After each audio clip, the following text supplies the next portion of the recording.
Angular momentum जैसा कि आप जानते हैं NH/2 होता है, it is equal to mvr, means mvr is equal to NH/2, ठीक है। जहाँ m is the mass of the particle, v velocity है, r रेडियस है of the orbit, n is the principal quantum number, ठीक है दोस्तों। चलिए UP PGT में चलते हैं, जो 2016 का क्वेश्चन है। कोरामाइन, कोरामाइन जो कि पिरिडीन डेरिवेटिव्स होता है, इसका आईपीएससी नेम की अगर बात करें हम, तो ये होता है NN डाई एथाइल निकोटिनामाइड, ठीक है। NN diethyl nicotinamide. इनके यूज़ की बात करें तो हम एज ए मेडिसिन यूज़ करते हैं, एनाल्गेसिक एंड रेस्पिरेटरी स्टिमुलेंट के रूप में। यह केंद्रक तंत्रिका तंत्र को उत्तेजित करके श्वसन को बेहतर बनाता है। फिर से बात कर रहे हैं, जो कोरामाइन है यह एक पिरिडीन डेरिवेटिव्स होता है। इसका आईपीएससी नॉमेनक्लेचर की बात करें तो NN डाई एथाइल निकोटिनामाइड होता है, ठीक है। चलिए यूपी पीजीटी 2021 के क्वेश्चन की बात करते हैं। यह लैम्बर्ट लॉ के नाम से पूछा था कि which one of the following is the Lambert law. तो इसका जो फार्मूला है दोस्तों, I is equal to I0 e⁻⁻⁻ CB, epsilon हो गया C इंटू बी। फिर से बोलते हैं I is equal to I0 e⁻⁻⁻ CB, Lambert law. I को बोलते हैं absorbed intensity, I0 is the incident intensity, C is the concentration of the solution and epsilon is the absorption coefficient. Lambert law, I is equal to I0 e⁻⁻ CB। Next ये पूछा था कि ये structure दे दिया गया था और पूछा गया था कि यह क्या है। तो देखिए इसको हम बोलते हैं प्रोटॉन स्पॉन्ज। प्रोटॉन स्पॉन्ज इसलिए बोलते हैं क्योंकि it is the strong base है। जैसा कि आप यहाँ देख पा रहे हैं, ये देखिए दो लोन पेयर है, एक इस नाइट्रोजन के पास, दूसरा इस नाइट्रोजन के पास। So it have ability to donate the pair of electron strongly because two nitrogen groups are there ना। अब बात करते हैं कि इसको किस नाम से जानते हैं। इसको हम बोलते हैं प्रोटॉन स्पॉन्ज क्योंकि ये स्ट्रॉन्ग बेस है and it exhibits weak nucleophile due to steric effect. दो लोन पेयर होने के बावजूद भी इसमें जो न्यूक्लियोफाइल होता है ये आसानी से डोनेट नहीं कर पाता है, क्योंकि यहाँ पर इस मेथाइल ग्रुप और फेनाइल ग्रुप दोनों का क्या करता है, स्टेरिक हिंड्रेंस काज करता है, ठीक है दोस्तों। तो आगे बढ़ते हैं, 2017 का क्वेश्चन है ये। डिग्री ऑफ हाइड्रेशन अगर बात करें तो ये होता है inversely proportional to size of ion. जितना ज़्यादा साइज होगा उतना ही कम डिग्री ऑफ हाइड्रेशन होगी फॉर द मेटल। यहाँ देखिए मेटल की बात किया है, ठीक है, मेटल आयन की बात किया है। ये फर्स्ट ग्रुप के मेटल आयन है, ठीक है। हलीना करब से फरियाद बोलते हैं। तो साइज का ये आर्डर होता है साइज का, ठीक है। अब लिथियम की साइज छोटी है इसलिए इसका डिग्री ऑफ हाइड्रेशन सबसे ज़्यादा होगा, ठीक है। चलिए, तो degree of hydration is inversely proportional to size of the metal ion. दूसरा है basic strength of the metal hydroxide. जो बेसिक स्ट्रेंथ होता है मेटल हाइड्रोक्साइड का, जैसे जैसे साइज ऑफ मेटल बढ़ता है वैसे वैसे बेसिसिटी बढ़ती जाती है। किसका? मेटल हाइड्रोक्साइड की। सपोज करते हैं कि हम सेकेंड ग्रुप के मेंबर को ले लिए हैं, बेटा मांगे कार स्कूटर बाप राजी, पढ़ते हैं आप। अब यहाँ से अगर हम बात करें दोस्तों तो देखिए ये बेरिलियम है, beryllium hydroxide, magnesium hydroxide, calcium hydroxide.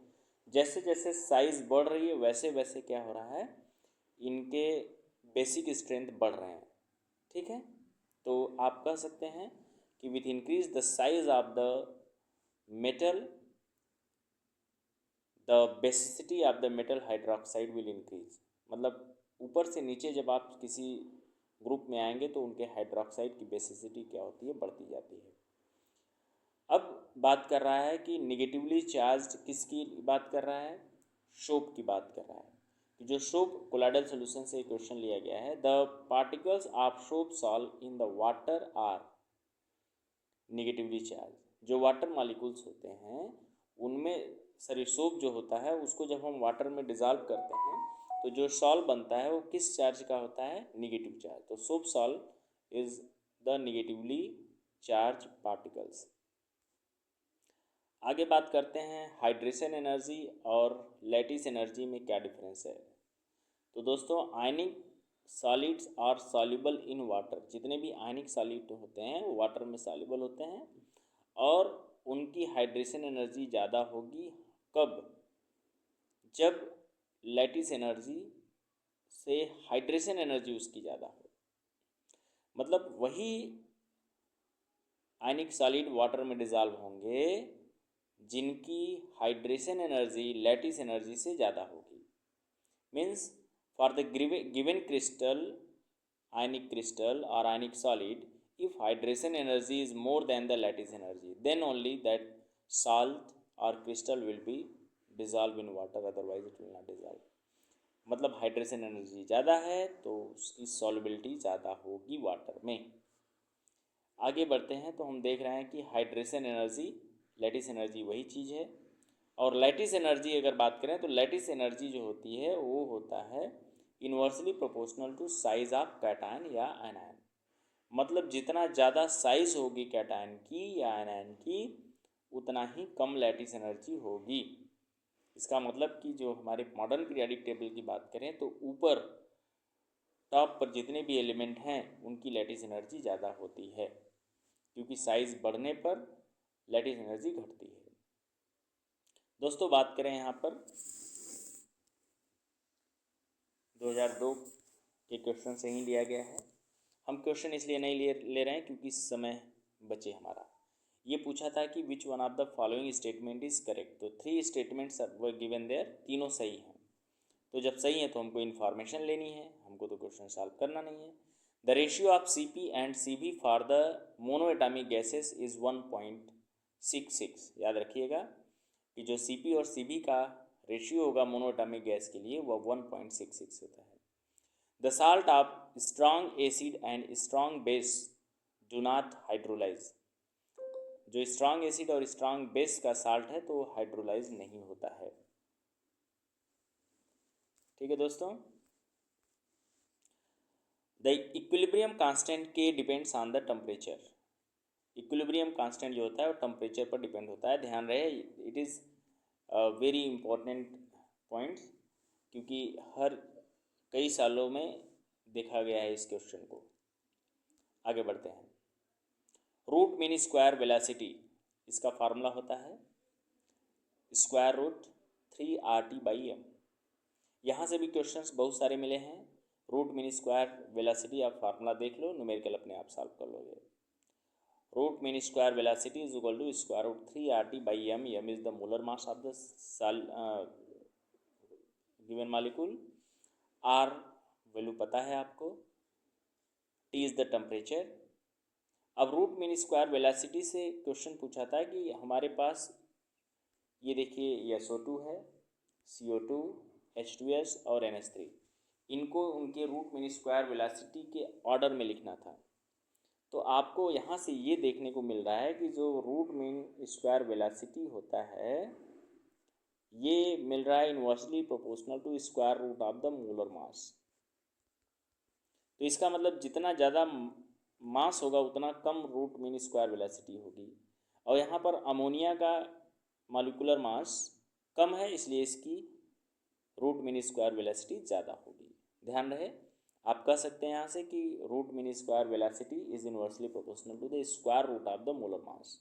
इसका मतलब जितना कम मोलर मास होगा उतना रूट मीन स्क्वायर वेलोसिटी ज़्यादा होगी। बात करते हैं अगले टॉपिक पर। यहाँ पर कुछ स्टेटमेंट गिवन है, उसको आप जरूर ध्यान से देखें।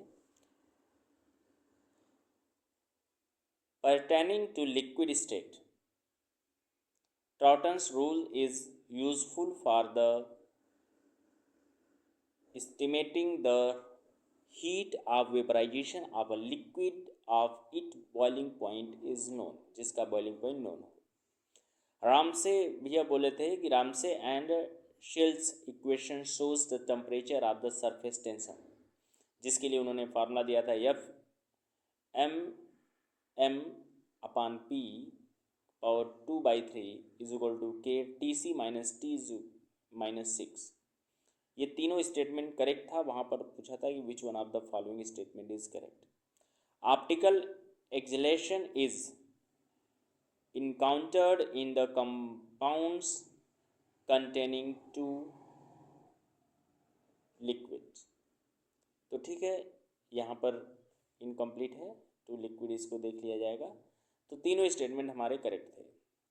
अब यहाँ से भी क्वेश्चंस मिलते हैं हमारे एलॉय के। तो ब्रास जो है दोस्तों, brass is the mixture of the copper and zinc.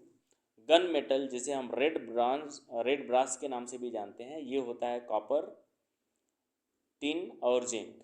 Copper 88%, SN 8 to 10%, zinc 2 to 4%। मतलब ब्रास कॉपर और जिंक का मिक्सचर होता है, एलॉय होता है। गन पाउडर होता है कॉपर, जिंक और SN दैट इज टिन का।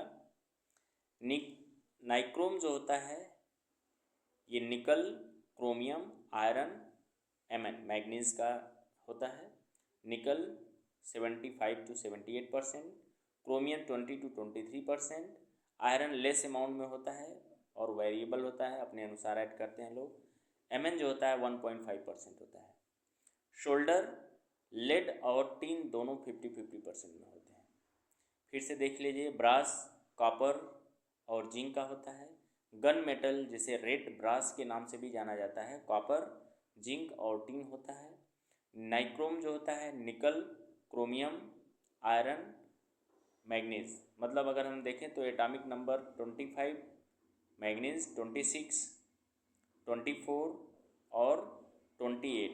मतलब 24, 25। ये देखिए, आप थोड़ा सा ध्यान दीजिए भाई, यहाँ याद करने की कुछ खास ज़रूरत नहीं है आपको। अगर थोड़ा सा ध्यान देंगे तो लर्न अपने आप आसान हो जाएगा। मैग्नीज देखिए, क्रोमियम 24, ठीक, और मैग्नीज 25, आयरन 26 और ये 28। 24, 25, 26, 28 का कंपोजिशन है एलिमेंट्स का। शोल्डर, लेड और टिन दोनों होते हैं 50-50%। चलिए आगे चलते हैं। मोस्ट प्रोबेबल वेलोसिटी, अभी रूट स्क्वायर, अभी आपने देखा था स्क्वायर रूट वेलोसिटी, जो कि स्क्वायर रूट 3RT/m होता था। यहाँ पर मोस्ट प्रोबेबल वेलोसिटी ठीक वैसे ही है, बस 3 की जगह 2 हो गया है। Most probable velocity is equal to square root 2RT/m, जहाँ r की वैल्यू आपको रखना है, न्यूमेरिकल मिलता है यहाँ पर 8.314 × 10⁻⁷।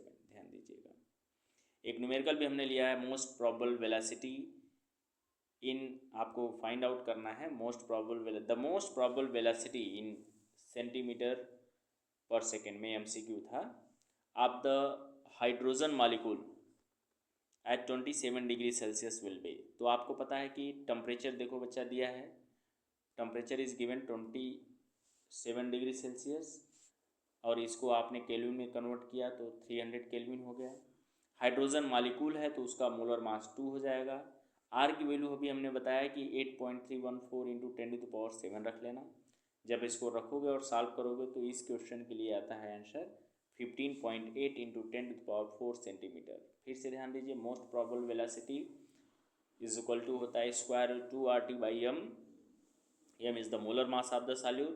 r की वैल्यू आपको रखना है 8.314 × 10⁻⁷, अगर सेंटीमीटर में निकालना है तो, और टेम्परेचर है m इज़ द मोलर मास। ठीक, आगे बढ़ते हैं। पेट्रोल का कंपोजिशन देखा गया तो पेट्रोल के कंपोजिशन, पेट्रोल जिसे आप गैसोलाइन के भी नाम से जानते हैं, और ये 2002 का क्वेश्चन है। गैसोलाइन दोस्तों देखो, अर्थात पेट्रोल, ये कार्बन नंबर 6 से 8 तक होते हैं मिक्सचर, मतलब 6 फॉर हेक्सेन, हेप्टेन, ऑक्टेन, इन तीनों का मिक्सचर देखा जाता है उसमें। गैसोलाइन अर्थात पेट्रोल, हेक्सेन, हेप्टेन और ऑक्टेन। सीएनजी की बात करें तो सीएनजी का मेन कंपोनेंट जो होता है वो मेथेन होता है, लेकिन कुछ और होते हैं जैसे एथेन हो गए, प्रोपेन हो गए, नाइट्रोजन हो गया, carbon dioxide, H2S gas, trace of water molecule भी मिल जाता है इसमें, but main component of CNG is methane only.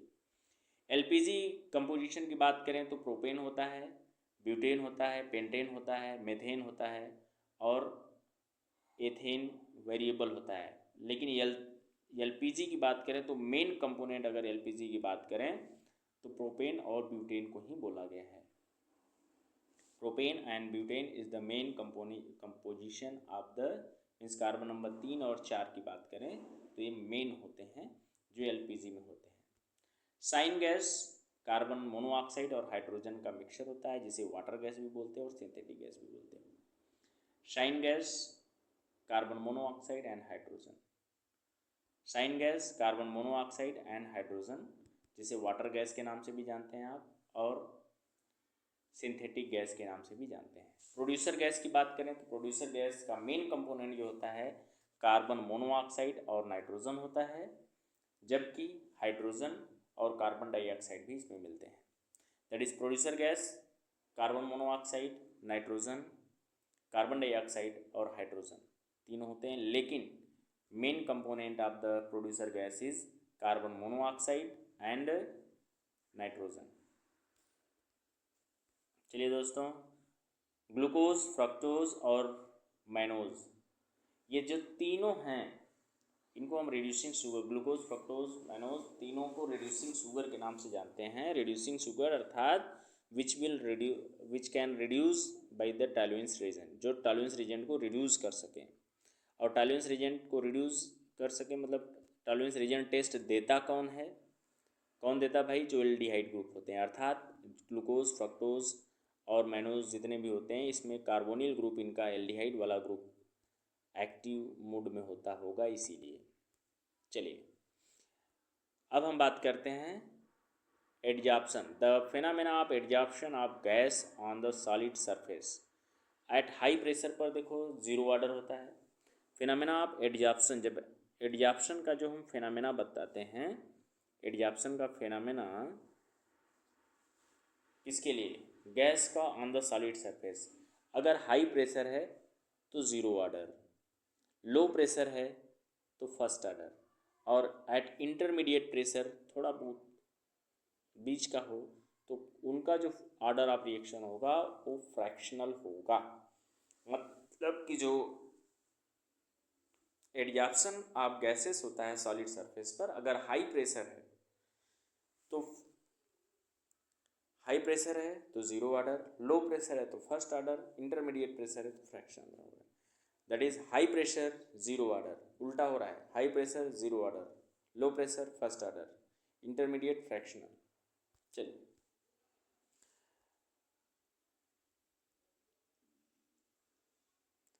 Clapeyron equation, Clapeyron equation dP upon dt is equal to delta H upon T into V2 minus V1, that is delta V।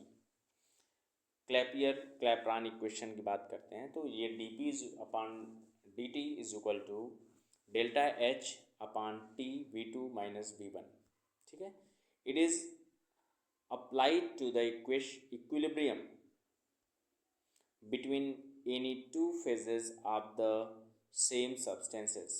फिर से बोल रहे हैं क्या भैया, ये dP upon dt is equal to delta H upon T V2 minus V1, Clapeyron equation. IPSC name of pyridine, ये भी पूछा है क्वेश्चन आपका। IPSC नेम ऑफ पिरिडीन, तो पिरिडीन ही होता है लेकिन इसको एजाइन या एजेनाइन के नाम से भी जाना जाता है। जो पिरिडीन होता है उसको एजाइन या एजेनाइन के नाम से भी जाना जाता है। ऑर्बिटल एंगुलर मोमेंटम जो होता है, ऑर्बिटल एंगुलर मोमेंटम, पहले हम लोग पढ़े हैं पहला question angular momentum, this is orbital angular momentum. तो ये होता है orbital angular momentum is equal to h/2 into square root L into L+1। ठीक है, अब आपको तो पता है L की वैल्यू क्या होती है। L की वैल्यू s ऑर्बिटल के लिए, s के लिए होता है 0, p ऑर्बिटल के लिए होता है 1, d ऑर्बिटल के लिए होता है 2, f ऑर्बिटल के लिए L की वैल्यू होती है 3।